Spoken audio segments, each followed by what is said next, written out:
মূল ব্রাঞ্চের অবস্থাটা খুবই খারাপ। ৬১ জন ফেল, যেখানে কোনো সময় বিকর্ণসে কোনো সময় ফেল বলতে কোনো জিনিস ছিল না। যে শিক্ষক দিয়ে পড়ানো হচ্ছে এগুলো অস্থায়ী ভিত্তিকের শিক্ষক। আমরা চাই ভালো শিক্ষক। বেশিরভাগই টিচাররা মোবাইল নিয়ে ব্যস্ত থাকে। কিন্তু দিন দিন এমন হচ্ছে রেজাল্ট খারাপ হচ্ছে। কেন খারাপ হচ্ছে?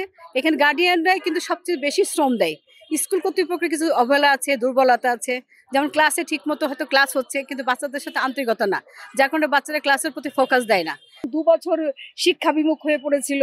তারপরে এরা ডিসিপ্লিন ছিল না। অযোগ্য শিক্ষকদের নিয়োগ দিয়েছিল। তারপর অন্যান্য শিক্ষক যাদের শিক্ষকতা করার তেমন কোনো যোগ্যতা নাই। যেমন এখানে অনেক টিচার আছে যারা উন্মুক্ত থেকে এসেছেন। আর সবচেয়ে বড় কথা যে ২ বছর যে লিখিত পরীক্ষা তুলে দিয়েছিল, কাগজ কাটার কালচার প্রচলন করেছিল, সেখান থেকেই কিন্তু এই ব্যর্থতাটা শুরু হয়েছে। আমরা চাই যে সামনে ভবিষ্যতে জানি রেজাল্টটা ভালো হয়।